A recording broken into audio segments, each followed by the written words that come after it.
스피커에서. 그럼 제가 다시 하나 다른 걸로 들려드려 볼게요.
이제 이 곡도 기계 가져오시면 제가 넣어드릴게요.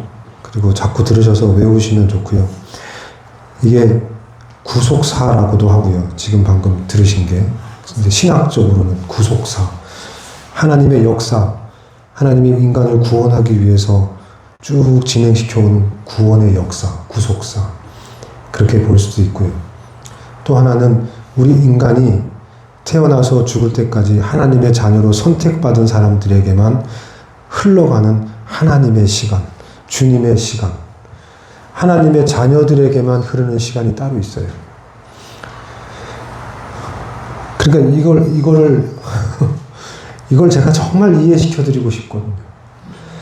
우리가 살아가는데 아침에 눈을 떠서 밤에 잠들 때까지 하루를 살아가는 이 하루의 시간이 있잖아요. 그렇게 흘러가는 시간이 있는데 그 시간은 시간이 아니라는 거예요. 그 시간 말고 주님의 시간, 하나님이 우리에게 하나님의 자녀로 선택하고 거듭난 인생들에게 하나님이 특별히 허락하신 시간표가 있어요. 그 시간의 시작은 모두가 다 달라요. 제가 시작한 시간과 여러분이 시작한 시간이 다 달라요. 누구든 6월절 1월 1일로 시작하는 거예요. 누구든 그 6월절의 피로 덮여지는 날이 태어난 날이에요. 거듭난 날이에요. 그날로부터 하나님의 시간은 움직이기 시작해요.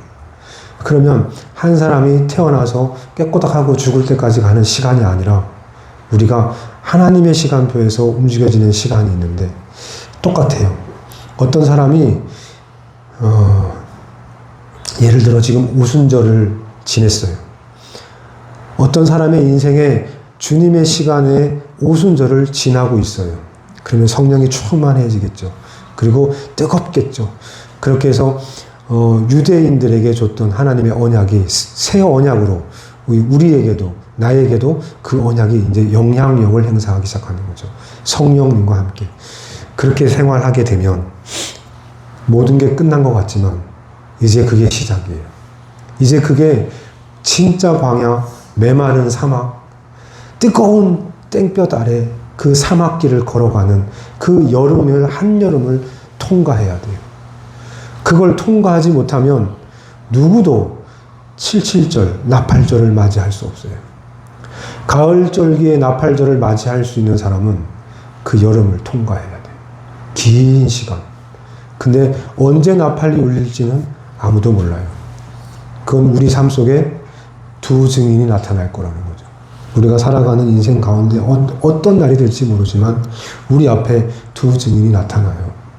그 두 증인이 하나님의 증언을 들고 하나님의 말씀을 들고 우리 앞에 나타나서 깨어라, 때가 되었다. 이제 왕이 오신다. 이제 맞이할 준비를 해라. 하면 우리의 인생, 그러니까 나이 들어서 죽는 걸 말하는 게 아니라 내 인생의 나팔절이 시작되는 거예요. 그러면 제가 만약에 내년에 죽는다면, 제가 만약에 내후년에 죽는다면 주님의 시간표는 어쩌면 지금 저에게 나팔을 울리고 계실지 몰라요. 이제 너 죽을 거니까 준비하라고. 이제 네 삶의 마지막에 왔으니까 준비하라고. 모두가 다 90살, 100살 살면 좋잖아요. 안 그래요? 다 오래 살면 좋죠. 하지만 주님의 시간표가 있다고요. 하나님이 정해놓은 시간표가 있어요. 우리 한 사람 한 사람에게. 그러면 우리 한 사람 한 사람에게 성령이 오시는 오순절이 있고 우리 모두에게 나팔절이 있어요. 그리고 우리가 나팔절을 겪었다면, 나팔절을 지냈다면, 그래서 깨어서 주님이 오시고 나의 구주로 내 가장 높은 자리의 보좌에 주님이 앉게 하신다면, 그래서 왕으로 내 삶에 모신다면 우린 바로 뭐를 준비하게 돼요? 속죄일을 준비하게 돼요. 그 속죄일을 준비하지 못하고 그 아사셀의 염소와 염소의 첫 번째 염소를 잡아서 내 모든 죄를 정리하지 못한 상태로 심판대에 서면 우리에게 초막절은 없어요. 그리고 우리에게 영원한 안식과 영원한 천국도 우리에게 없다는 거죠. 인류의 역사가 이 절기의 시간표대로 흐르고 있지만 하나님께서는 그 시간표를 각 개인에게 똑같이 그 시간표를 주셨어요. 어떤 사람은 이 시간표 안에 들어오지도 못해요. 이 시간표가 뭔지도 모르고 살다 죽어요. 그 사람들이 불쌍한 거죠. 근데 우리가 오늘 배웠다면, 제가 이렇게 말을 하지만 마음이 아파요. 찢어져요. 왜 마음이 아프냐면, 그러니까 성령님께서 그 마음을 이제 제가 알아요. 귀 있는 자가 성령이 교회들에게 하는 소리를 들어야 한다. 그러니까 이게 들려야 되는데, 안 들리는 거예요. 여러분이 모두 똑같이 이 지구의 역사처럼 한날 한시에 끝나지 않아요. 같은 날 우리 모두가 다 같이 죽었으면 좋겠는데 하나님이 정하신 시간표가 다 달라요.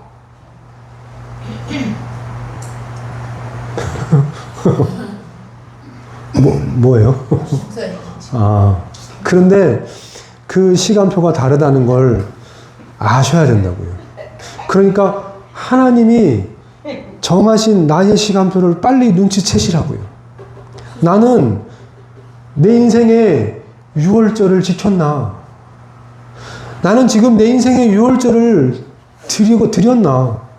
내 인생의 유월절 절기가 지나갔나? 좀 보시라고요. 때를 좀 분간하라고요. 지금 내 인생의 유월절이 지나서 초막절을 지내고 있다면 지금 무덤 속에 있는 거예요. 암담하죠. 근데 그 속에서 주님이 주시는 떡을 먹고 그 생명의 떡을 먹고 부지에 가는 거예요. 깜깜하고 답답하고 한심하고 답 없어요. 그런데 주님이 주시는 그 떡으로, 생명의 떡으로, 사람이 떡으로만 살 것이 아니고 하나님의 말씀으로 산다고 해서 그 말씀을 부여잡고 그 어두운 터널을 빠져나가는 거예요. 초실절을. 그럼 초실절을, 무교절을 지나고 나면 그 초실절을 맞이하는 거예요. 드디어. 그 시간을 통과하면. 그러면 그 초실절에서 드려지는 게 부활의 소망이 우리에게 들어오는 거예요. 첫 열매가 흔들고 열매가 드디어 열렸다. 그러면 우리도 이제 많은 열매가 맺혀지겠구나. 이게 초실절이에요. 하나님께서 이제 수도 없이 많은 열매들을 맺게 하시겠구나. 그 믿음으로 부활의 소망이 우리 안에 들어와요. 그게 영생의 시작이에요. 영생은 죽지 않고 영원히 사는 건데 영생의 시작이 있어요. 영생은 영원히 사는 건데 영생의 시작이 있다고요. 그 영생의 시작이 지금 말씀하신 부활의 소망이 내 안에 생기면, 이 예수 그리스도가 첫 열매 되셨고 첫 열매 되신 예수 그리스도를 믿음으로 그 믿음이 우리 안에 부활의 소망을 싹 틔워서 그 부활의 소망이 우리 안에서 움트기 시작하고 그 부활의 소망이 내 안에서 자라서 힘을 쓰기 시작하면 그게 영생의 시작이에요. 근데 그 영생을 맛보지 못하면 못 기다려요. 그 다음 오게 될 오순절을 기다리질 않아요. 다음 절기가 간절하게 사모가 돼야 되는데 누구에게나 있어요. 부활의 소망이 생겨요. 그럼 그 부활의 소망이 생기고 나 죽으면 천국 가서 영원히 살아야지라는, 내가 주님을 만나서 영원히 살아야지라는 게 생겨요. 그 다음에 그 절기가 지나야 비로소 우리에게 성령이 임해요. 성령이 우리에게 들어와서 자리를 잡으려면 우리 안에 부활의 소망이 강하게 있어야 돼요. 그때 성령이 들어와서 일하신다는 거예요. 그럼 성령이 왜 필요한 거예요? 우리에게 성령이 왜 그렇게 간절히 필요한 거예요? 성령이 왜 있어야 되냐면 이제 우리는 여름을 통과해야 되니까요. 각박한 여름을 통과해야 되거든요. 지금 제가 하루하루를 살아가지만 힘들고 고단하고 어려워요. 그냥 선 줄로 알면 넘어질 것 같고 된 것 같으면 안 된 것 같고 그냥 이렇게 늘 고단하게 씨름을 해가는 이 사막 한복판에서 이 광야 같은 이 삶을 하루하루 버티고 살아갈 수 있는 이유가 이 성령 때문인 거예요. 그 성령이 없으면 포기한다는 거죠. 들리세요? 제 얘기 들리세요? 우리가 지금 그 시절을 보내고 있고 누구나 다 그 시절을 보내요. 근데 문제는 우리의 삶에 이 오순절이 지나서 그 여름을 통과하다가 우리에게 때가 와요. 추수 때가 온다고요. 우리의 인생이 마감을 해야 되는 추수, 열매, 결실을 맺을 날이 와요. 누구에게나. 경자 집사님. 예. 네. 듣고 있어요. 예. 우리 이점순 권사님. 예. 듣고 계시죠? 저요. 예, 예. 그렇게 전도사님 앞에서 설교를 하시니까 빨리 그게 제가 이제 알 수 있는 기회에 뭐야 이제 그게 들어가 있어야 돼. 네. 네. 그러니까 잘 들으셔서 제가 지금 이제 말씀하는 우리의 인생이 하나님의 시간표에서 우리의 생명이 언제 깨꼬닥하고 죽을지 몰라요. 근데 하나님의 자녀와 하나님의 백성들은 약속대로 나팔이 와요. 우리에게 하나님의 나팔이 울려온다고요. 너 이제 다 됐어. 이제 내 나라에 네가 올 때가 됐어. 이제 나의 나라가 너를 통치할 시간이 왔어. 이제 내 나라에 네가 속해서 네가 지금까지 세상 나라와 세상의 권세와 세상의 그 압박 속에 살다가 이제 네가 나의 나라로 회복될 때가 됐어. 그 나팔이 우리 모두에게 언제 울릴지 모르지만 각자의 때에 울릴 거라는 거예요. 근데 그 때를, 그 절기를 맞이하시려면 반드시 오순절을 지나야 돼요. 그리고 반드시 그 여름의 그 한낮의 뜨거움을 이겨내셔야 돼요. 그래야 영원한 천국을 앞에 두고 나팔을 들을 수가 있어요. 선혜 집사님, 나팔을 들으셔야 된다고요. 그 나팔 소리가 들려오기 위해서 반드시 하나님의 약속은 두 증인이, 꼭 둘이 아니어도 증인을 보내신다고요. 우리 앞에다가. 이제 때가 됐다고. 내가 빛을 봤다고. 내가 드디어 초승달을 봤다고. 이제 하나님의 때가 됐다고. 그 보내주실 때 눈치채셔야 돼요. 그때 깨어나셔야 돼요. 그때 나팔이 울릴 거기 때문에 정신 바짝 차리셔야 돼요. 이제 내 삶이 끝나는구나. 내 인생이 이제 여기까지구나. 나 이제 다 됐구나. 이걸 알려주신다고요. 누구에게요? 하나님의 백성, 하나님의 자녀들은 나팔을 듣는다고요. 요한복음에 나와 있는 나의 양들은 내 음성을 안다 했던 것처럼 이 나팔 소리가 들린다고요. 그리고 깨어나요. 그리고 슬퍼지는 게 아니고 두려워지는 게 아니라 뭐가 지나왔으니까요. 우리는 그 앞에 초실절을 지나왔잖아요. 오순절 전에 초실절을 지났잖아요. 우리에게 뭐가 있어요? 부활의 소망이 이미 우리 안에 꽉 차 있고 자리 잡고 있기 때문에 그것 때문에 누가 오신 거라고요? 성령님이 우리 안에 들어오신 거라고요. 그러니 이제 나팔만 울리기를 기다리고 있었는데 나팔이 드디어 울렸어요. 드디어 증인이 와서 너 다 됐어. 너 이제 끝이야. 네 삶은 여기까지야. 하나님이 정해놓은 시간은 여기까지였어. 너 이제 그만 여기까지야. 그게 두렵고 무서운 얘기가 아니라 하나님의 나라가 이제 와서 천국이 이제 내게 임해서 나를 다스리겠구나. 이제 세상의 권세, 마귀의 권세 아래서 이제 내가 하나님의 나라에 하나님의 권세 아래 들어가는구나. 그 정의롭고 공의로운 하나님의 정의가 실현되는 그때가 내 인생에 드디어 시작되는구나. 나는 영원히 살 건데 이제 세상의 권세에서 빠져나와.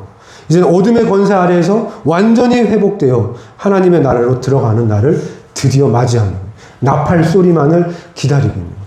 그리고 나팔이 쫙 울릴 때 그냥 두 손 두 발 다 들고 드디어 오신다. 드디어 왕이 오신다. 드디어 내 인생의 왕이 내 앞에 오신다. 이 기쁨으로 받아들이면 우리 어디로 가요 이제? 우리가 지금까지 살아온 삶을 청산해야죠. 이제 예수 그리스도의 심판대 앞으로 올라가요. 그리고 그 심판대 앞에서 우리가 지나오면서 지은 모든 죄들, 모든 잘못과 실수와 허물들이 그 앞에서 낱낱이 구해져요. 누가요? 마귀가. 이 새끼는 지옥 가야 된다고. 이 새끼는 이렇게 나쁜 짓을 많이 했고 이 새끼는 도저히 용서받을 수 없는 존재라고 막 들이밀 때 그때 피가 쫙 흘러내려요. 그때 피가 흐르는데 그 피가 첫 번째 염소의 피예요.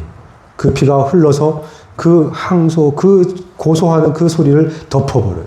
그리고 우리의 모든 죄와 허물을 다 덮어요. 우리가 받을 모든 저주마저 싹 덮어버려요. 그리고 싹 덮고 나서 우리를 깨끗게 하시고 더불어 이제 아사셀이라고 하는 염소가 뭘 해요? 이제 내가 앞으로 지을 죄까지도 다 막아주려고 그 어둠과 죄악의 모든 근원이었던 마귀와 예뱀, 이 나쁜 새끼들을 다 처단해요. 그리고 싹 없애버려요. 그게 우리가 맞이할 속죄일이에요. 그리고 정의가 실현되는 거죠. 하나님의 공의가 네가 예수 그리스도를 믿음으로 예수 그리스도의 보혈의 피의 공로로 너는 아무도 너를 해칠 수 없다. 이게 첫 번째 유월절의 약속이에요. 그 유월절의 약속이 이 대속죄일 날 드디어 힘을 써요. 그리고 그 속죄일을 통과한 사람만 드디어 이제 초막절로 가는 거죠. 초막절이 뭐죠? 하나님의 은혜를 기억하는 거예요. 저는 이게 가장 감동적이었어요. 이 초막절을 지낼 때 이제는 다 이겼고 승리했고 다 끝났어요. 근데 하나님은 그 끝난 그 상황에서 우리를 데리고 이 초막으로 데려가세요. 네가 7일 동안 초막에서 지내라 하고 7일을 초막에서 지내게 하세요. 왜냐하면 네가 그 초막에서 지내봐야 네가 지나온 그 삶이 내가 어떻게 너를 너와 함께 했고 너를 아꼈고 너를 사랑했고 너 어떻게 너를 인도했는지를 한번 봐라 하고 우리의 지나온 인생을 쫙 보게 하세요. 그 초막에서. 그리고 기억나게 하시고 추억하게 하시고 그 속에서 하나님께 영광을 올려드리고 감사하는 시간을 갖게 돼요. 그리고 그 하나님에 대한 그 충만한 감사가 무르익었을 때 하나님께서 예수 그리스도를 통해서 우리의 모든 눈물을 닦아주시고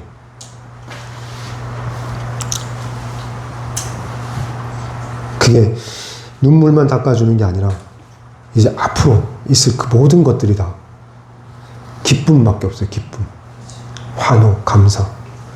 그걸로 만끽하게 축제를 벌여요. 그 마지막 하이라이트가 바로 결혼식이에요. 드디어 우리가 신랑 되신 예수님과 그날 이제 한 몸이 되는 거죠. 그렇게 하나가 돼서 아버지를 떠나 예수 그리스도가 이제 비로소 우리와 하나가 돼요. 그때. 그게 축제예요. 그게 혼인잔치. 그 잔치를 한 다음에 우리는 성전된 우리의 몸을 가지고 이 땅에 내려와서 새 하늘과 새 땅에서 영원히 하나님과 함께 사는 거예요. 이게 하나님의 시간표예요. 이 하나님의 시간표가 우리 안에 없다면 얼마나 불쌍한 거예요. 이걸 모르고 살아간다면 얼마나 불쌍해요. 그러니까 제가 지금 이 말씀을 전하면서 만약에 이게 이해가 안 되거나 이 내용이 머릿속에 없다면 진짜 너무 불쌍한 거예요. 이걸 알아야 뭐 어디를 가는지, 내가 지금 어디까지 왔는지, 내가 어딜 향해 가는지, 내 앞에 있을 일이 뭔지 알고 가면 얼마나 좋아요. 왜 길을 잃겠냐고요. 왜 길을 잃고 미혹당하겠냐고요. 왜 속아서 길을 잃냐고요. 바보같이. 한 번도 길을 본 적이 없으니까요. 한 번도 이 내가 가야 될 길이 어딘지를 한 번도 내비게이션으로 지도로 봐본 적이 없어요. 하나님은 지도도 주셨고 내비게이션도 줬는데 그냥 쓰라고 줬는데 안 써요. 그러니까 길을 잃고 속아서 딴 길로 빠지고 속아서 가지 말아야 될 길로 가서 고생하고 그렇고 고생하다가 결국은 영영 돌아오지 못하는 사람도 있어요. 이게 몰라서 그래요. 내 백성이 무식해서 망하는구나. 내 백성이 무식해서 길을 잃는구나. 도대체 누가 이걸 알려줄꼬? 누가 가서 내 백성에게 이걸 고하고 알려줄꼬? 제발 누가 좀 가줘라. 이걸 좀 전해라. 내 시간표가 오늘도 여전히 변함없이 흐르고 있다는 거 좀 알려줘라. 그렇게 전하는데 참 어렵네요. 제가 이번 주에 또 어떤 분을 만났는데 이스라엘에 자주 가는 분이에요. 이스라엘에 가서 거기서 공부를 하시는 분인데 초대교회 예배는 오늘날 저희가 교회에서 드리는 예배랑 다르다고 하면서 저한테 막 설명을 하시는 거예요. 제가 들으면서 그냥 이 가슴이 먹먹해졌어요. 저희가 오늘 주일날 저와 함께 드렸던 이 예배가 그대로 초대교회에서 드렸던 예배예요. 하나도 빠짐없이 그대로. 저희가 시편을 낭독하고 있고 똑같이 초대교회처럼 제가 저 앞에 이렇게 쳐다보고 있잖아요. 이쪽을. 뭐를 보고 있어요? 7 촛대 가운데 움직이시고 7 별을 손에 쥐시고 7 촛대를 지나가시는 우리 주 예수 그리스도를 제가 쳐다보고 예배하고 경배한다고요. 그걸 모르셨지만 제가 그러고 있어요. 지금 제가 안 보이시지만 예배가 시작되면 요한계시록에 나와 있는 촛대 사이를 거니시며 7 별을 7 사자, 각 교회에 보낸 7 사자를 예수 그리스도가 통치하고 다스리시고 명령하시는 그 예수 그리스도를 제가 보고 예배하고 경배한다고요.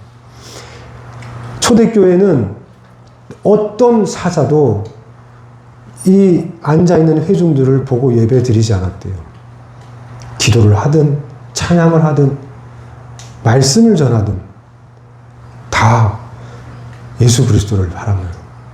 모두가 다 예수 그리스도를 바라보고 언제부터 바뀌었냐 하면 아까 말씀드린 대로 그레고리력이 시행되는 이제 그레고리라고 하는 교황, 그 교황이 참 대단한 교황이에요. 역사에서는. 근데 그 교황이 이 모든 예배의 시스템을 바꿨어요. 교황이 이제 왕이 돼서 이제 선포하는 거예요. 그러면 하나님의 자녀들이 그 말을 선포를 듣는 거죠. 교황이 예수님이 됐어요. 그 예배가 오늘날 우리가 드리고 있는 예배가 높은 강단에 서서 목사님이 회중을 향해서 기도하고 말씀을 선포하고 하는 거예요. 근데 초대교회는 그러지 않았다는 거예요. 그리고 지금도 이스라엘의 회당에서는 그렇게 예배드리지 않는다는 거예요. 근데 제가 이걸 몰랐잖아요. 저는 모르죠. 뭐 어디서 배워서 누구한테 들어요, 배워요. 그냥 주님께서 하라고 하는 대로만 한 것뿐이에요. 근데 그 예배의 순서가 들으면서 내가 저렇게 하고 있는데 그래서 마지막에 제가 사실 저 그렇게 지금 예배 드리고 있어요. 아 그래요? 그래서 한번 보실래요? 하고 제가 유튜브 영상을 보내드렸더니 야 신기하다고 정확하게 이렇게 예배를 드리는 거라고 하시는 거예요. 하나 차이가 있다면 이제 여기 앞에 제가 이제 주문을 했어요. 이제 모르겠어요. 언제 올지는. 초대교회는 저 7 촛대 옆에 나팔이 있잖아요. 근데 그쪽 반대쪽에는 토라가 있어요. 토라. 하나님의 율법책이 있어요. 율법이 폐해야 될 것이 아니고 율법은 완성시켜야 되는 거예요. 그래서 그 율법책이 옆에 있어요. 저 7 촛대 옆에. 근데 제가 그 7 촛대 옆에 율법책은 뭐 어디서 구할 수도 없으니까 못했죠. 그래요. 참 신기하죠. 우리 선생님 들려요? 제 말 들리세요? 갑자기 물어보니까 좀 그렇죠. 근데 지금 좀 딴 생각했어요? 아니에요? 저 내 말 듣고 계세요? 네. 오늘 말씀은 사도행전으로 갈게요. 네. 사도행전에서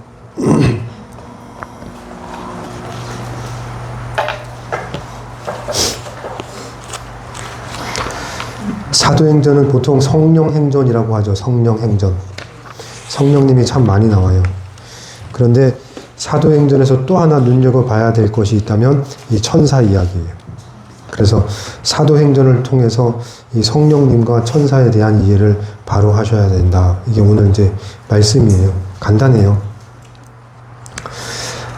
재미없을 수도 있고 들을 필요가 없다라고 생각할 수도 있지만 낯선 얘기일 수도 있고요. 어쨌든 한번 들어만 보세요. 뭘 얘기하나, 전도사가 무슨 얘기를 하나 한번 들어보세요. 사도행전 8장을 제가 한번 읽어 드려볼게요. 사도행전 8장.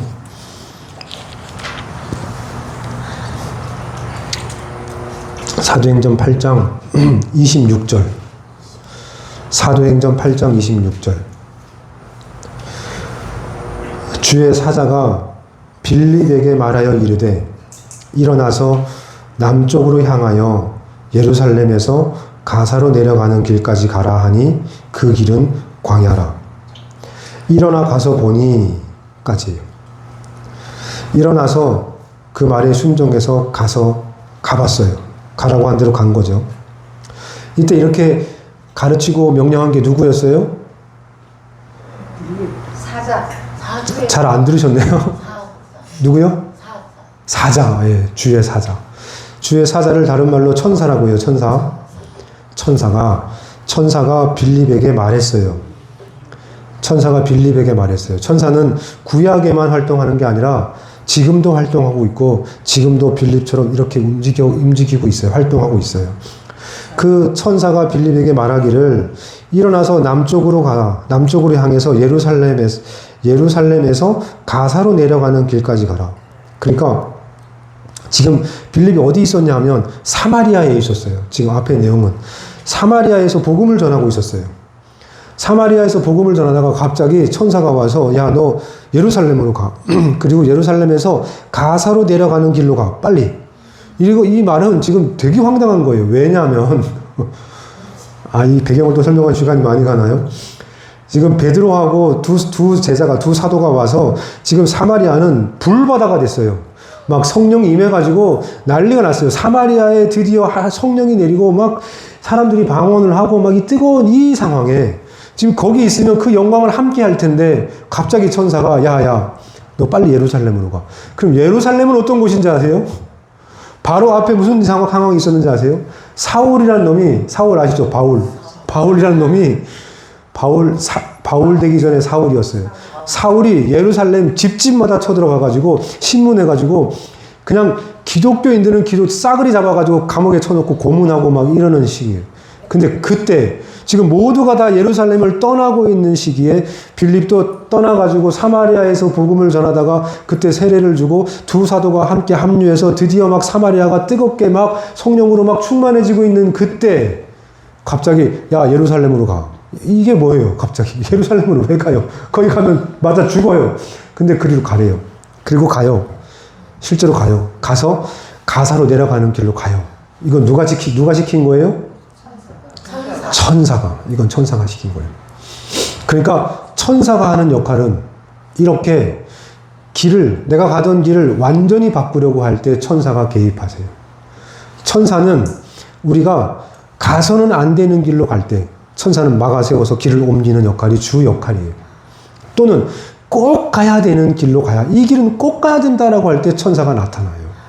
천사는 아무 때나 우리 앞에 쨍 하고 나타나는 게 아니라 내가 절대 가지 말아야 될 때, 절대 가서는 안 되고 절대는 해서 안 될 때 나타나서 막아주고, 꼭 가야 되고 이건 무조건 가야 되고 이 길 아니 여기서 이게 지켜지지 않으면 하나님의 시간표가 막힐 때, 하나님의 시간표가 어그러질 때 그때 무조건 천사는 개입해서 그 길을 열어요. 그리고 무조건 가게 해요. 무조건 그 길로 통과하게 만들어요. 이게 천사가 하는 역할이에요. 그런데 그 다음에 보면 또 이렇게 나와요. 제가 읽어드릴게요. 에디오피아 사람 곧 에디오피아 여왕 간다게의 모든 국고를 맡은 관리인 네시가 예배하러 예루살렘에 왔다가 돌아가는데 수레를 타고 선지자 이사야의 글을 읽더라. 성령이 빌립더러 이르시되 이 수레로 가까이 나아가라 하시거늘. 이번에 누구예요? 성령이. 아까는 누구였어요? 천사가. 그러니까 천사와 성령의 역할이 다르다는 걸 아셔야 되고, 이게 그렇게 중요한가 할 수 있지만, 제가 먼저 살아봤잖아요. 제가 먼저 살아보니까, 제가 지내보고 살아보니까, 이거 엄청 중요해요. 성령이 하시는 일과 천사가 하시는 일에 대한 구분과 이해가 없으면, 속을 수 있겠다. 왜냐하면 마귀는 광명한 천사의 모습으로 오니까. 마귀는 천사의 모습을 와서 우리를 미혹하고 속이고 우리를 끌고 가니까 성령과 천사를 제대로 이해하지 못하고 그 역할을 제대로 알지 못하면 속겠구나.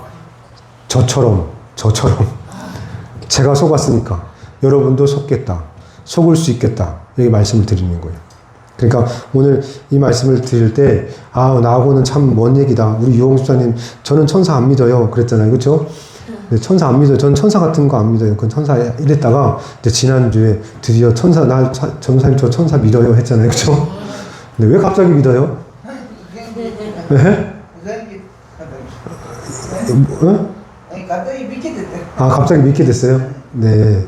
이제 그래서 오늘 천사 이야기를 제가 이제 해드리려고 하는 거예요. 자, 결론만 제가 쭉 설명을 드릴게요. 시간이 많이 갔으니까 한번 들어보세요.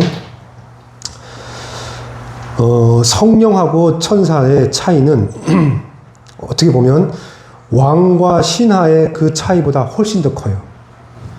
그러니까 천사는 종, 신하, 성령은 왕, 한 나라의 왕. 그러니까 그 격차가 어마어마하죠. 그 어마어마한데 하는 일이 비슷해 보여요. 왜냐하면 왕의 명령을 들고 나가는 그 천사, 그 종은 마치 왕처럼 보이거든요.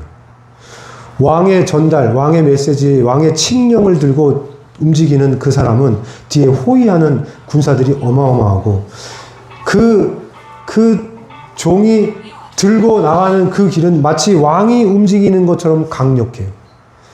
그래서 강해 보이고 커 보이고 위대해 보이는 거예요. 근데 분명한 건 종이라는 거예요. 종. 저한테 집중하세요. 저한테. 지금 네, 저를 보세요. 네. 성령과 천사는 왕과 신하보다 더 큰 차이다. 이거 아셔야 돼요. 그러니까 천사를 숭배하거나 천사를 예배하거나 천사를 숭상하면 이건 큰일 나는 거예요. 이거는 종을, 한 나라의 가장 낮은 종을 섬기는 거예요. 내시를 섬기는 거예요. 왕을 섬겨야죠. 근데 왕의 칙령을 들고 가니까 그 사람한테 머리를 숙이고 조아리는 거지, 그 자체는 종이에요. 그냥 일개 종. 아무것도 아닌 거예요. 그러니까 천사 루시퍼는 이게 열받는 거죠. 이게 싫었던 거예요. 나도 하나님처럼 영광을 받고 싶어. 나도 높임을 받고 싶어. 왜 나는 안 돼? 내가 능력을 이렇게 가지고 있는데. 이제 이렇게 돼서 반란을 일으킨 거예요. 이해되셨죠? 이제 천사하고 성령은 구분하셔야 돼요. 자, 그리고 자, 성령은 왕의 영이에요. 하나님의 영, 왕의 영. 그래서 왕의 임재 또는 왕이 하시는 일을 담당하는 게 성령님이세요. 성령님은 항상 왕으로서 뭔가를 하세요. 그럼 왕이 하는 역할 중에 가장 큰 게 뭐냐면 통치예요. 통치. 다스리는 거. 그냥 받으세요. 그냥 받아요. 왜냐하면 또 전화가 올 수 있으니까 받고 무슨 말 하는지 한번 들어보세요. 뭐 때문에 그러는가? 점자 물어보려고 그래, 점자. 점자요? 예배 중이나 가면 알아듣고 예배 중에도 말을 잘 못 알아들었어. 예배가 뭔지 몰라서 그러는 거죠. 네. 하는데. 그리고 통치라는 것에 가장 중요한 것은 통치자는 반드시 자기 마음대로 뭔가를 이룰 수 있어요. 자기 마음대로 선택하고 자기 마음대로 뭔가를 결정하고 이룰 수 있어요. 그럴 권한이 있어요. 통치자는. 근데 천사에게는 그게 없어요. 자기 마음대로 할 수 있는 게 아무것도 없어요. 천사는. 반드시 왕의 명령에만 따라요. 그러니까 누구의 명령도 듣지 않아요. 천사는 무조건 성령의 명령만 들어요. 성령님이 명하실 때 움직이고 하나님이 명하실 때 움직이는 게 이 천사예요. 스스로 할 수 있는 게 없어요. 스스로 결정할 수 있는 게 아무것도 없고 스스로 이룰 수 있는 게 아무것도 없어요. 이제부터 중요해요. 천사는 세상에 있는 모든 사건과 일들을 스스로 만지고 열 수 있어요. 세상에 있는 모든 문은 열 수 있어요. 근데 마음 문은 열 수가 없어요.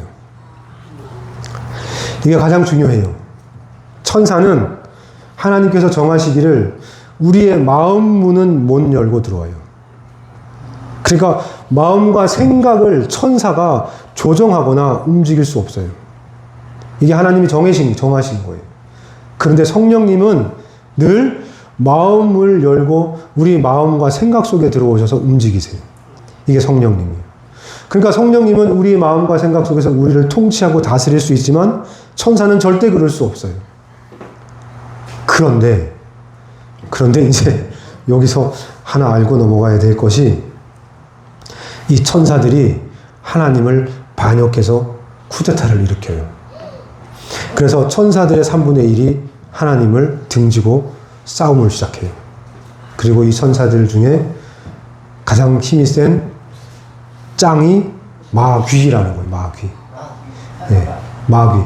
이제 이해하셔야 돼요. 제가 지금 하는 얘기들은 좀 아셔야 되는 거라서 제가 설명을 드리는 거예요. 헷갈릴 수 있고 속임을 당할 수 있으니까. 성경에 마귀들은 없어요. 뭐라고요? 예, 마귀들은 없어요. 그럼 뭐만 있어요? 마귀만 있어요. 대신 귀신들은 있어요. 또 악한 영들은 있어요. 그러니까 마귀는 그냥 하나예요. 마귀는 하나인데 귀신들이에요. 악한 영들이에요. 그러니까 천사 중에 가장 센 놈, 그리고 그게 루시퍼가 마귀가 이 하나님의 천사들을 꼬셔가지고 데리고 나와서 대적하고 싸우다가 져서 이 땅으로 쫓겨 내려온 거예요. 그러니까 이 땅에서 가장 힘센 놈은 마귀. 예, 마귀. 그래서 예수님이 누구한테 시험을 당했어요? 마귀에게. 예수님은 귀신들한테 시험을 당한 게 아니고 예수님은 마귀에게 시험을 당한 거예요. 근데 이제 우리가 마귀들과 싸울지라 막 이렇게 할 때 그 마귀는 사실 귀신들인 거예요. 우리가 귀신들과 싸우는 거예요. 근데 이 마귀는 하나님의 법 따위는 중요하지 않아요. 하나님의 법을 아주 우습게 여겨요. 가짜않게 여겨요. 막 가는 거죠. 하나님께서 천사들에게 정해놓은 게 뭐였죠? 사람의 마음 속에, 생각 속에는 못 들어가게 했거든요. 근데 이놈의 마귀는 자기의 졸개들한테, 이 악한 영들, 귀신들한테 명령해서 뭐 했냐면, 야, 들어가서 니네 마음대로 해. 그래서 그때로부터 우리 사람들 속에 이 마귀가 들어와요. 그래서 말씀에 마귀는 삼킨다라고 말해요. 삼킨다. 그러니까 사람을 삼켜요. 꿀꺽 먹어버려요. 그러니까 우리 마음속에, 생각 속에 들어와서 우리를 지배할 수 있어요. 근데 하나님은 그렇게 못하게 했거든요, 분명히. 근데 이 마귀가 거역했어요, 그거를. 그 뜻을 거역하고 이제 우리 속에 들어와서 자리를 두고 성령님처럼 생각과 마음을 막 이렇게 할 수 있어요. 그러니까 마귀에게 조종당하는 졸개들인 귀신들이, 이 귀신들이 수도 없이 많은데 그 많은 귀신들이 지금 우리 옆에서 우리를 삼키려고 하고 있어요. 그리고 우리 속에 들어와서 우리의 생각과 마음을 지멋대로 조종하려고 해요. 그게 지금 마귀예요. 그러니까 이해하실 건 하나의 마귀가 수도 없이 많은 이 귀신들을 다스리고 있어요. 마치 뭐처럼 보여요? 성령님께서 수도 없이 많은 천사들을 다스리고 명령하시는 것처럼 마귀도 이 성령님을 흉내내서 똑같이 흉내내는 거예요. 하나님처럼. 수도 없이 많은 천사들을, 수도 없이 많은 귀신들을, 수도 없이 많은 악한 영들을 다스려요. 그리고 통치해서 목적은 하나예요. 뭐가 목적일까요? 마귀가 하고 싶은 게 뭐예요? 네? 마귀가 이루고 싶은 게 뭘까요? 마귀는 지금 간절히 원하는 게 뭐예요? 하나님 주인 때가 자기 편을 만들려고. 사람을 꼬셔서 자기 편을 만들어야 돼요. 최대한 많이. 왜죠? 왜? 그걸 맞추시면 되는데. 왜 마귀는 사람 속에 들어와서 우리를 속여서 우리를 미혹해서 어쨌든 자기 편으로, 자기의 수하 백성으로, 자기의 백성으로 늘리려고 해요. 왜일까요? 통치하려고, 다스리려고. 왜요? 왜? 이 세상이 대장 만들고 싶은 사람이죠. 하나님을 이길 수 있는 유일한 방법은요, 하나님의 시간표의 맨 마지막이 뭐였죠? 아까? 하나님의 시간표 마지막이 뭐였어요? 그러니까 초막절이 마지막이 뭐였어요? 아니요. 맨 마지막. 하나님의 왕국, 하나님의 나라를 하나님의 백성과 함께 완성시켜서 하나님의 나라가 완성되는 것. 새하늘과 새 땅에 하나님의 나라가 완성되는데 생각해 보세요. 하나님만 계시고 백성이 없어요. 한번 생각을 해보세요. 하나님은 있는데 백성이 없어요. 왕은 있어요. 근데 그 나라의 백성이 아무도 없는 거예요. 한 번 떠요. 그렇죠. 하나님의 통치가 하나님의 왕이 못되게 하는 방법은 네 마귀가 하나님 백성들을 싸그리 데려가면 하나님 마지막에 백성이 없으니까 나라가 안 되네요. 그러니까 마귀가 되게 똑똑하죠. 엄청 똑똑하죠. 하나님의 마지막 결정, 마지막 끝이 어딘지를 아니까 그걸 실현시키기 못하는 유일한 방법은 이 사람을 꼬드겨가지고 싸그리 다 하나님의 백성으로부터 다 뺏어오면 내 백성 만들면 누가 하나님 되는 거예요? 지가 하나님 되는 거죠. 사람 다 자기 밑에 있으니까. 그럼 내가 왕이다 하고 내가 하나님이다 하면 누가 뭐라고 해요? 하나님이 아무리 내가 하나님이야 라고 외쳐도 백성이 다 마귀한테 있는데 백성이 싸그리 다 마귀 밑에 있는데 그게 좀 하나님 되겠어요? 찬양을 하는데 나 누구만 찬양해요? 마귀만 찬양해요. 모든 사람이 마귀를 찬양해요. 그럼 하나님은 있으나 마나 한 게 되잖아요. 그러니까 이 마귀의 목적은 딱 하나예요. 내가 하나님 되기 위해서 모든 인간을 다 속여가지고 다 끌고 와서 모두가 나를 예배하고 모두가 나를 찬양하게 하겠다는 게 목적이에요. 이 세상에 사탄교가 있다니까, 그죠? 네, 사탄교. 네, 사탄교도 있죠. 네, 사탄을 막 섬기고 있어요, 지금. 네, 근데 이 마귀도 진짜 똑똑하죠. 마귀가 정말 똑똑해요. 근데 이 마귀가 왜 사람 속에 들어가야 했느냐가 더 중요해요. 왜 이 마음 문을 못 열게 했는데 이 마음 문을 열고 들어올 수 있게 했냐 하면 잘 보세요. 마귀가 사람 속에 들어와서 마귀가 들어가서 지배하잖아요. 그러면 이 사람이 뭐가 되는지 아세요? 사람이 아니고 이제 뭐가 돼요? 마귀가 되죠. 그러면 사람이 마귀가 되는 거예요. 네. 그러면 우리 주변에 멀쩡한 사람들이 다 뭐가 되는 거예요? 다 마귀가 되는 거예요. 그래서 귀신이 되는 거예요, 귀신. 그래서 귀신들이 세상에 막 넘쳐나는 거죠. 그렇게 되기만 하면 마귀는 신나는 거예요. 그래서 예수님이 이 땅에 오셔서 이 마귀를 대적하시고 이 귀신들을 쫓아냈어요. 그 점령하고 있는 거를 빼내서 쫓아냈어요. 근데 이제 또 아셔야 될 게 이 마귀는 그 졸개인 귀신들을 움직일 때 이렇게 뭐죠? 군대처럼 돼 있어요. 군대처럼 조직이 돼 있어요. 그러니까 막 지휘가 있어요. 계급이 있고. 근데 계급이 있는데 어떤 사람이 정말 신실하게 하나님의 종인 거예요. 그러면 이 사람 하나를 죽이면 그 밑에 딸려 있는 많은 사람들이 다 쓰러지잖아요. 그러니까 이거 하나 죽이기 위해서 군대 마귀를 보내요.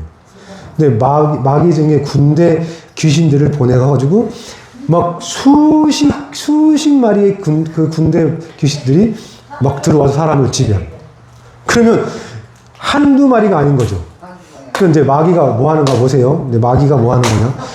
마귀는 따라해보세요. 시기, 질투, 욕심, 걱정, 불평, 이런 것들이 다 한 마리 마귀예요. 하나하나가 다 이게 귀신 새끼들이에요. 다 귀신들이에요. 그러니까 내가 불평을 했어요. 그러면 이제 불평하는 마귀 새끼 한 마리 나한테 들어오는 거죠. 근데 또 조금 있으니까 좀 짜증이 나네요. 그러면 짜증내는 마귀 새끼 또 한 마리가 들어와요. 그러니까 어떨 때는 마귀가 이 귀신 새끼가 우리 안에 한 수십 마리가 있을 수 있어요. 동시에. 제일 이해하기 쉽죠, 그게. 왜, 뭐. 마귀 한 마리. 네. 욕하는 마귀. 네. 욕 한 번 말하면 욕하는 마귀, 욕하는 귀신 새끼가 한 마리 들어와서 내 마음과 생각에 딱 자리를 잡아요. 어떨 때는 이 귀신들이 우리 속에서 수십 마리가 놀 수 있어요. 신나게. 네. 그러면 이제 이 마귀는 어떤 놈인지 알겠죠? 근데 천사는 들어와요, 못 들어와요? 우리의 생각 속에, 마음 속에 못 들어와요. 그러니까 누구만 들어올 수 있는 거예요? 성령님만 들어올 수 있어요. 그러니까 성령님이 들어올 수 있는 길을 예비하고 만들어줘야 될 역할이 누구예요? 이게 천사예요. 천사가 이제 그 역할을 하는 거예요. 그러니까 아까 제가 말씀드렸지만 이 교회에 오면 뭔가 편안해. 뭔가 안전하다고 느껴. 라고 하는 건 지금 이걸 누가 만들고 있는 거예요? 천사들이 그 환경을 만들어주는 거예요. 그리고 나서 정작 우리 마음속에 들어와서 우리의 영혼을 구원하는 건 누구예요? 성령님이 이제 그 마지막 일은 성령님이 하시는 거예요. 네. 좋아요? 재밌어요? 네. 왜 이렇게 재밌고 즐거우냐 하면, 왜 이러시냐 하면, 지금 여러분이 보이지 않지만 이곳에 지금 천사들이 신났죠. 누구 얘기하고 있으니까요? 맞아요. 자기 얘기하고 있잖아요, 지금. 지금 자기 얘기하니까 얼마나 신나고 재밌어요. 오, 막 그냥 와우 하죠, 와우. 내 얘기하고 얼마나 좋아요. 그러니까 이 천사들은 우리가 보지 못할 뿐이지 우리 옆에 있어요. 우리 옆에서 늘 지키고 있어요. 자, 그 다음에 자, 천사는 소식을 전할 수는 있는데 소식을 믿게 하지는 못해요. 들으셨어요? 천사는 소식을 전하긴 할 수 있어요. 근데 그걸 믿게 하지는 못해요. 그걸 믿게 하는 건 누구예요? 그 성령님이 하시는 거죠. 천사는 사람을 어떤 장소로 자기 마음대로 천사는 데리고 갈 수 있어요. 천사가 마음대로 누구를 확 움직일 수 있어요. 여기서 저를 갑자기 여기서 뿅 해가지고 저 위에 집으로 확 데려갈 수 있어요. 저를 갑자기 푹 해가지고 이게 누구였어요? 오늘 사도행전 8장에 나오는 빌립이 그랬어요. 빌립이 갑자기 휙 했더니 사라져서 저쪽에서 뿅 하고 나타나요. 순간이동이 막 돼요. 그런 것들이 천사는 할 수 있어요. 그런데 성령님은 어떤 장소로 움직일 수 있지만 천사는 움직여서 예수님에게로 데려가지 못해요. 아, 이게 너무 무서운 얘기예요. 천사는 우리를 어디로든 데려갈 수 있는데 우리를 예수님에게는 못 데려가요. 왜일까요? 왜죠? 하나님은 처음부터 우리 인간에게 자유의지를 주셨어요. 우리의 선택으로 예수님을 선택하기를 원하세요. 하나님 마음대로 예수님에게 갈 수 있는 거였으면 다 구원시키죠, 모두를. 그게 하나님의 뜻이라서 천사는 절대 예수님에게로는 데려가지 못해요. 우리가 예수님에게로 가도록 길은 만들 수 있고 환경은 조성해 줄 수 있지만 결정은 우리의 몫이에요. 근데 우리가 예수님을 믿게 하는 건 결국 누구예요? 성령님이에요. 예수님을 영접하게 하는 건 누구예요? 성령님. 천사는 못해요, 그거. 그러니까 어떤 한 영혼을 구원하기 위해서 천사에게 이 영혼을 구원해 주세요. 이 영혼을 이렇게 하면 안 되는 거죠. 천사는 그럴 힘이 없어요. 그럴 능력도 없고 그럴 지위도 안 되는 거예요. 근데 가톨릭은 왜 이렇게 천사를 많이 얘기하는 거예요? 사탄이요? 성당. 아, 성당이요? 네. 그렇죠. 네. 근데 그게 맞는 건데, 우리 이 개신교가 너무 안 한 거죠. 맞는 건데 안 한 거죠. 그러니까 저도 지금 공부를 하고 성경을 읽고 하니까 왜 이렇게 천사가 많아요? 도대체 성경에 천사가 왜 이렇게 많아요? 아니, 그 교회 안에 네. 천사들이 되게 많아요. 그렇죠. 천사들이 많죠. 네. 어쨌든 천사에 대해서는 제가 또 시간 날 때 하는데 천사는 심판을 집행할 수는 있어요. 하나님의 심판을 천사가 집행해요. 막 저주를 내리고 막 재난을 만들고 할 수 있어요. 그런 심판을 집행할 수 있어요. 하지만 뭐를 못하냐면 회개를 못 시켜요. 천사는 인간이 회개하게 만들지 못해요. 왜죠? 우리 마음속에 생각 속에 못 들어오니까. 그러니까 집행만 하는 거예요. 그럼 우리를 회개하게 만드는 건 누구예요? 그것도 성령님이 하는 거예요. 천사는 우리 옆에서 우리의 모든 일거수일투족을 옆에서 보시고 잡다한 모든 것들을 도와주진 해요. 도와줄 수는 있어요. 옆에서 도와줄 수는 있어요. 뭐를 못한다고요? 우리 안에 마음속에 들어오질 못하는 거예요. 그걸 꼭 아셔야 돼요. 그리고 이제 제가 어려서 제가 잘 모르니까 어릴 때 보통 불장난을 많이 하잖아요. 불장난. 잘 모르니까 막 라이터도 막 켜보고 막 성냥불 막 켜보고 이런 불장난을 많이 하잖아요. 그러니까 저도 잘 모르니까 초보니까 이제 예전에 이제 천사가 우리를 돕고 우리 옆에서 늘 있으니까 제가 이 천사는 그러면 이제 내 종이네, 내 마음대로 부려야겠다 이렇게 해서 천사를 마음껏 제 마음대로 막 그랬거든요. 근데 이제 지금 와서 알고 봤더니 이런 거예요. 이제 어린애가 뭣도 모르고 자꾸 뭐 하니까 이 어른이 불쌍해가지고 그냥 한번 해주는 거예요. 들어주는 거고, 불쌍해서 그냥 얘기 들어주는 거고 해주는 거죠. 그러니까 예를 들어서 아주 꼬마애가 뭐 들고 이거 막 나 달라고 막 뺏으려고 하면 그냥 하찮고 막 갖다 놔서 그래 너 해라 이렇게 주는 것처럼 그냥 해주는 거예요. 근데 우리는 천사에게 명령할 수도 없고 해서도 안 되고 해도 천사가 움직이잖아요. 천사는 누구 말만 들어요?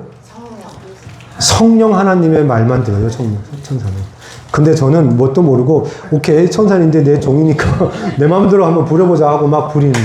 그런데 그게 왜 먹혔냐 하면 왜 그게 되었었냐 하면 그냥 제가 귀여워가지고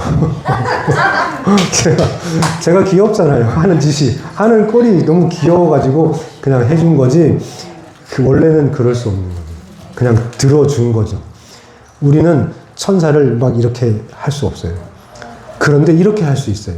우리가 하나님께 성령님께 고해서 이 천사들로 하여금 어떻게 해달라고 부탁할 수 있어요.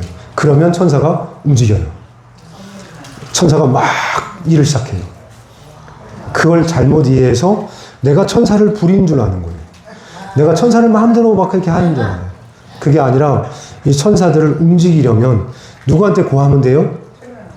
성령님에게 고하면 이 천사들을 성령님께서 움직이세요. 막 이렇게. 이제 아셨죠? 그리고 천사들을 보여달라고 하시면 간절히 보고 싶다고 하시면 천사들은 주로 어디에 나타나냐면 꿈속에 나타나요. 네. 지금 내 옆에 있는 천사를 보고 싶다. 지금 내가 나를 지키고 있는 천사를 보고 싶다면 기도하세요. 성령님에게. 나 보고 싶어요. 천사. 오늘 밤에 이 천사가 꼭 나에게 와서 보여주세요. 라고 하면 그날 밤 꿈에 여러분이 볼 수 있어요. 꿈속에서 천사를 만날 수 있어요. 그렇게 하나님께서 약속을 해 놓으셨어요. 그러니까 천사라고 하면 이렇게 막 날개 달리고 막 하늘을 날아다니는 이런 천사를 생각하시잖아요. 그렇죠? 맞아요, 안 맞아요? 맞아요. 예, 그게 이교도, 그러니까 이방 종교에서 넘어온, 그러니까 가톨릭, 그러니까 천주교에 넘어간 이상한 종교가 된 거예요. 천사는 날개 달려가지고 막 하늘을 날고 있고 막 큐피트처럼 귀여운 천사, 막 아기 천사, 막 이런 거 천사 아니에요. 천사는 그런 모습이 아니라 천사는 우리랑 굉장히 비슷하게 생겼어요. 비슷하게 만들었는데 하늘에 있는 그룹들과 지금 우리와 함께하는 천사들, 다시 말해서 이 루시퍼가 끌고 나온 악한 영들, 이 귀신들은 이 천사들과 비슷한데 우리랑 굉장히 성정이 비슷해요. 근데 보이지 않는 영일 뿐인 거죠.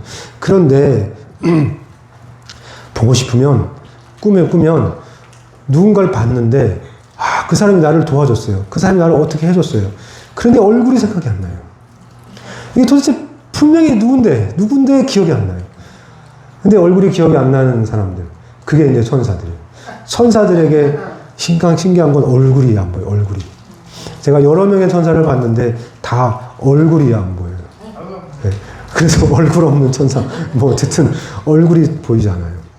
그러니까 어쨌든 보여달라고 하면 보여주세요. 아시겠죠? 왜냐하면 우린 천사랑 되게 가까워야 돼요. 되게 친한 사이예요.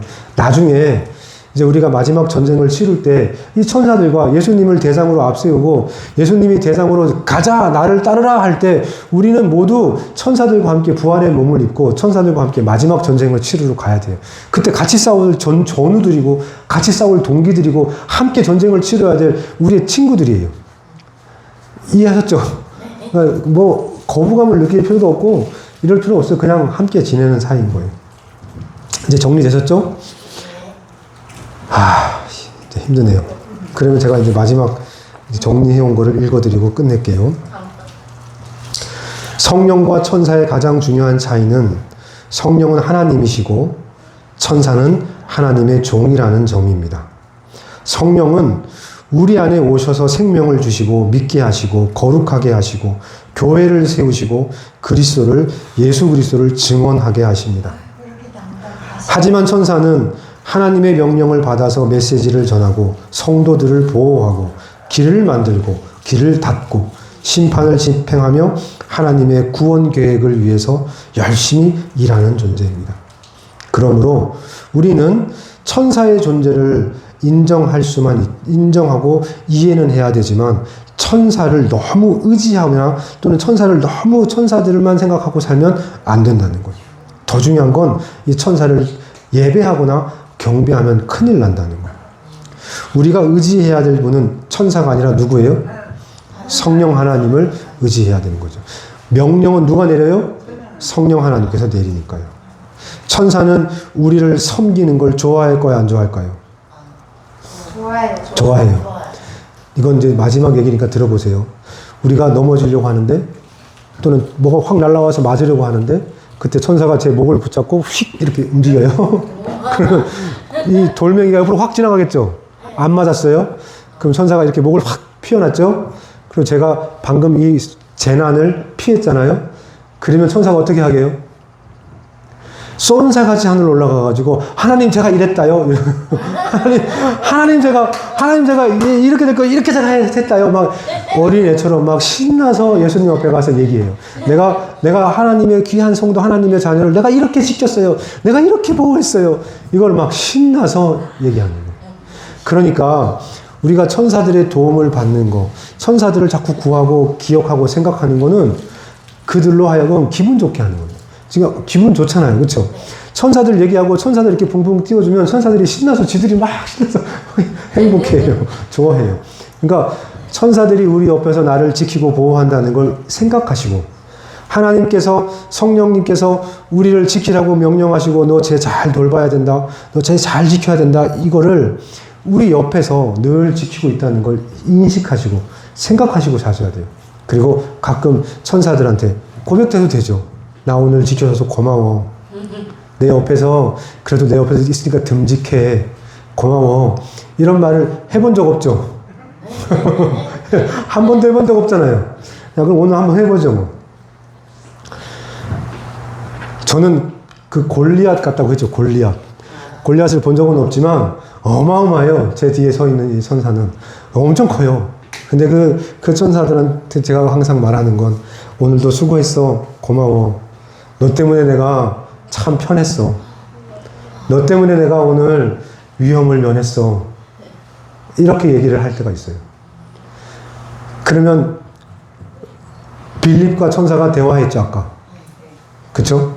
그렇게 천사들하고도 대화할 수 있어요. 천사들하고도 얼마든지 나눌 수 있어요. 성령님하고도 나눠야 되고 천사들하고도 나눠요. 왜냐하면 강아지들은 이걸 못해요. 저희 바깥에 있는 모든 동물들은 짐승들은 이걸 못해요. 우리만 할 수 있어요. 왜죠? 우리는 하나님의 영이 모든 사람에게 있기 때문에 하나님의 영을 가진 사람들은 다 영적인 존재예요. 우린 모두 다 영적인 존재예요. 근데 이 영적인 것을 너무 천대하고 영적인 것을 너무 말하지 않고 너무 타부시하면 내가 영적인 존재인데도 불구하고 그 영적인 것을 무시하고 산다면 마치 뭐와 같으냐면 제가 이 좋은 핸드폰을 가지고 있는데 핸드폰을 안 쓰는 거예요. 맨날 뛰어가가지고 똑똑똑 오늘 예배 오세요 하는 전화 한 통이면 편하게 할 수 있는 것을 쓸 수 있는데 이 영적인 존재라서 이 영적인 것을 사용할 수 있는데 뭐하러 안 써요?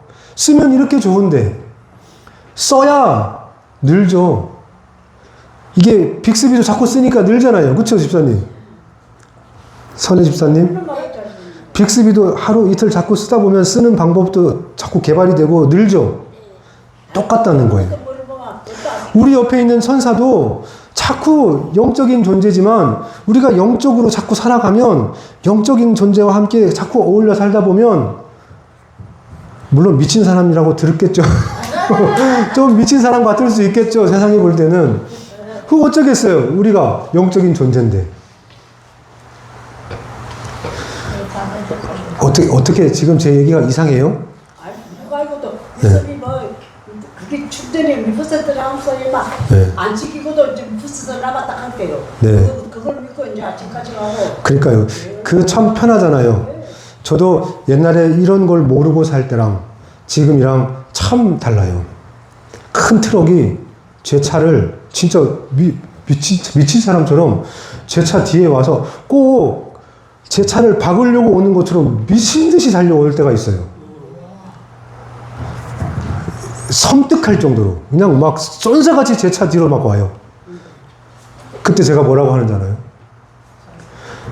천사들아 천사들아 이렇게 해요. 그러면 두 가지 일이 벌어져요. 그 트럭이 갑자기 이쪽 사선을 확 바꿀 때가 있고요. 또 하나는 제 차가 갑자기 쫙 앞으로 나갈 때가 있어요. 그러니까 이런 경험들을 해보시는 게 좋잖아요. 그러니까 자꾸 만나고 구하고 찾아보시라는 거예요. 하지만 천사는 우리의 마음과 생각 속으로는 들어올 수 없다는 거죠. 그러니까 우리의 내면의 것은 성령님께서 도와주시고 성령님께 구해야 되고, 근데 우리의 이 세상을 살아가는 동안에는 천사의 도움을 많이 받는다는 거예요. 순간순간 느낄 때가 많아요. 이제 아시겠죠? 궁금한 거 이제 또 있으세요? 없어요? 네, 그럼 오늘은 여기까지 할게요. 정리하면, 우리는 영적인 존재예요. 우리 안에는 영이 있어요. 지금 이 얘기를 왜 하냐 하면, 천사들은 예배하고 경배하라고 지어진 존재예요. 근데 우리가 예배하고 경배하는 존재와 많은 시간을 함께하면 우리의 예배와 경배가 그들과 닮아가는 거예요. 제가 지나보니까 하나님을 예배하고 경배하고 찬양하는 시간이 천사들과 가까워지면 질수록 더 많아진다는 거예요. 영향을 받게 돼 있어요. 그러니까 여기 앞에 이렇게 서서 예배 드릴 때, 제가 찬양하고 예배 드릴 때 뒤에 지금 무슨 일을 하는지, 어떤 일이 벌어지는지 전혀 관심이 없어요. 오로지 하나님 한 분만, 오로지 하나님 한 분밖에 느껴지지 않아요. 그게 제가 살아보니까 너무 좋은 거예요. 그러니까 영이, 예수님이 요한복음에 사마리아 여자를 만난 다음에 하신 그 말씀처럼 우리가 신령과 진정으로 예배 드릴 때가 원하니 곧 이때라 하신 것처럼 이제 우리가 영으로 예배 드려야 된다는 거예요. 지금은 무슨 말인지 이해 못 하시지만 우리가 영으로 예배 드려야 하는 건 사실이에요. 근데 대부분의 예배와 교회는 영으로 드려지기보다는 우리의 입, 우리의 눈, 우리의 손, 우리의 이 몸뚱아리로 예배를 드린다는 거예요. 그래서 옷을 멋있게 차려입고 와야 되고, 깨끗한 옷을 입어야 하며, 그리고 누구보다 냄새나지 않아야 되고, 뭐 이런 식으로 가는 것은 다 지금 내 몸뚱아리를 들고 몸으로 예배 드리러 왔다는 걸 스스로 신나게 자랑하는 거예요. 나는 몸으로 예배 드리러 왔어. 나는 육으로 예배를 드리려고 해. 라고 하는 거예요. 근데 우리는 영으로 예배를 드려야 해요. 영으로 예배를 드리는 사람들은 영적이어야 돼요. 맞아요? 그러면 영적이려면 내가 영적인 것을 구해야죠. 늘 영적인 것을 탐구하고 영적인 것을 알려고 노력을 해야 될 거 아니에요. 맞아요? 저보고 또 속으로 저 사람 좀 이단 같아 이렇게 할 수도 있겠지만, 네, 저는 이단은 아니고요. 이단은 아니고 그냥 말씀에 있는 것을 최대한 그대로 뭐를 더하고 빼지 않고 있는 그대로 지금 다 보여드리는 거예요. 그냥 제 임의로 마음대로 바꾼 것도 없고요. 뺀 것도 없어요. 그냥 있는 대로만 말씀드린 거예요. 오늘 말씀대로 이 빌립은 천사하고도 대화했고 성령하고도 대화했잖아요. 그렇죠? 맞아요? 이게 구약이에요? 신약이에요? 신약. 예수님이 오시고 부활하신 다음 이야기예요. 지금 우리 시대의 얘기예요. 그러니까 그때로부터 지금까지 다 이루고 산다는 거예요. 그렇게 사는 사람 많다는 거예요. 근데 나만 못하고 있으면 안 되잖아요. 못해도 돼요? 나는 그냥 이러고 살래? 그냥 이러실 거예요? 아니잖아요. 우리 다 같이 그렇게 살아보자고요. 영적으로. 얼마나 좋은 건지. 그걸 이제 그 눈이 띄어지면 얼마나 좋은지 몰라요. 이제 찬송 하나 불러볼게요. 328장. 328장을 불러볼게요.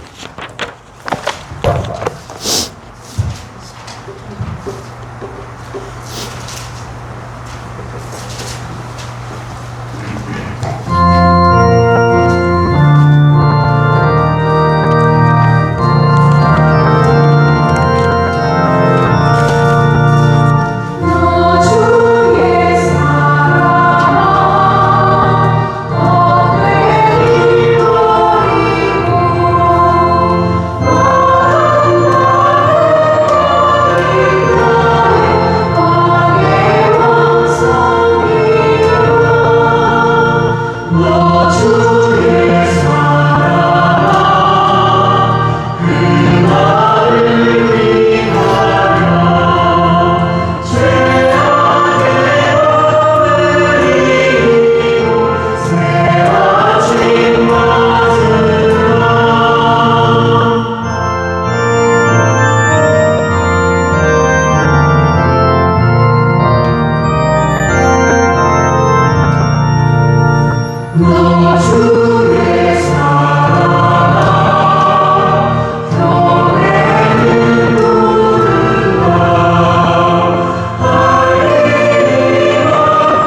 328장이에요.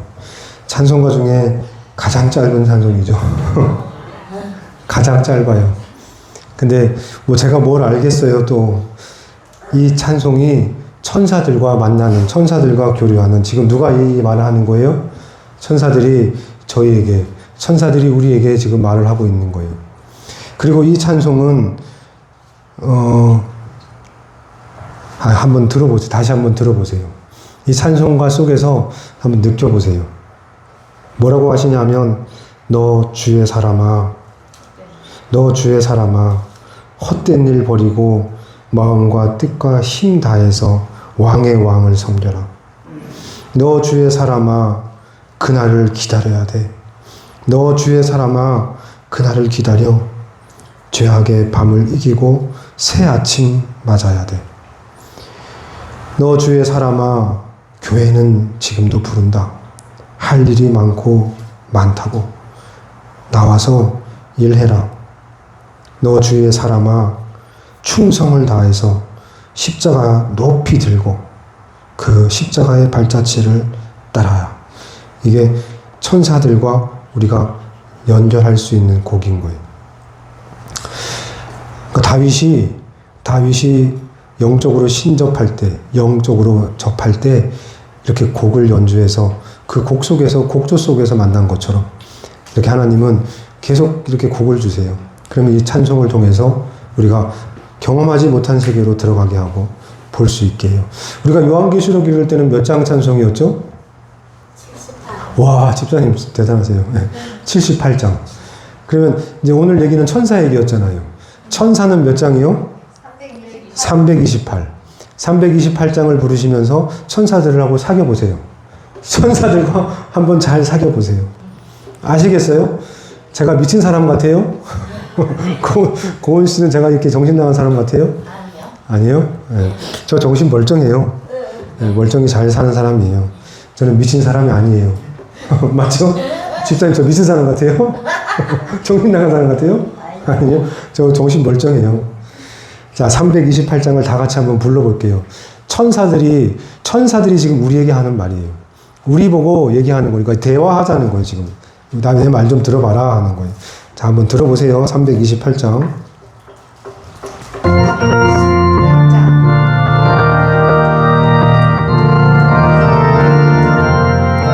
너 주의 사람아, 너 주의 사람아, 헛된 일 버리고 마음과 뜻과 힘 다해 왕의 왕 섬기라. 너 주의 사람아, 그날을 기다려. 죄악의 밤을 이기고 새 아침 맞으라.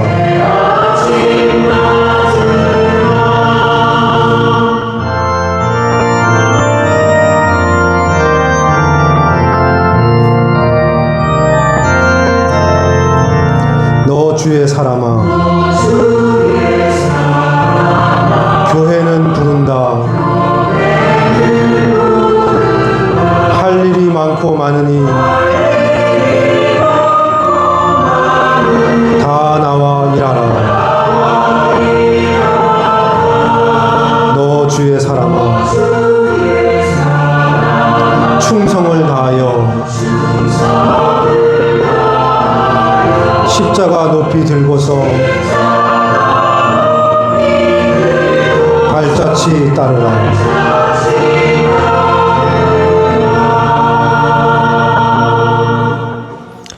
기도할게요. 하나님, 우리가 다른 길로 가지 않도록, 우리가 주의 길을 떠나지 않게 하나님께서는 여러 장치를 만들어 놓으셨어요. 얼마나 우리를 사랑하시는지, 하나님의 자녀들을 한 명도 잃지 않으려고 수도 없이 많은 천사들을 대동해서 우리를 지키시고 인도하시며, 수도 없이 많은 시간들을 그 천사들을 통하여 우리를 인도하셨음을 오늘 알게 되었습니다.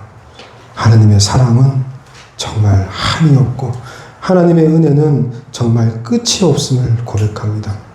성령님이 우리 안에서 우리 마음과 생각 속에서 우리를 돌보시고 지키시고 천사들이 우리 밖에서 우리를 지키고 돌보며 우리를 감싸고 있음을 오늘 배웠습니다. 안에서 밖에서 어떻게 될까봐 당신의 자녀가 당신의 백성이 어떻게 될까봐 그토록 애지중지 지키시고 보호하시는 아버지 하나님의 마음을 오늘 깨달아 알았으면 참 좋겠습니다. 하나님, 이 예배 가운데 함께 해주셔서 감사하며 천사로 둘러 우리를 진치어서 우리를 지키시고 이 예배를 지켜주심을 감사드리며 이 모든 것을 다 합력하여 선으로 바꾸실 우리 주 예수 그리스도의 이름으로 기도드렸습니다. 아멘. 주기도문 하심으로 예배를 마칠게요. 다 같이 주기도문 하시겠습니다. 하늘에 계신 우리 아버지여, 이름이 거룩히 여김을 받으시오며 나라가 임하옵시며 뜻이 하늘에서 이루어진 것 같이 땅에서 이루어집니다. 오늘 우리에게 일용할 양식을 주시옵고 우리가 우리에게 죄 지은 자를 사하여 준 것 같이 우리 죄를 사하여 주옵소서. 우리를 시험에 들게 하지 마옵시고 다만 악에서 구하옵소서. 대개 나라와 권세와 영광이 아버지께 영원히 있사옵나이다. 아멘.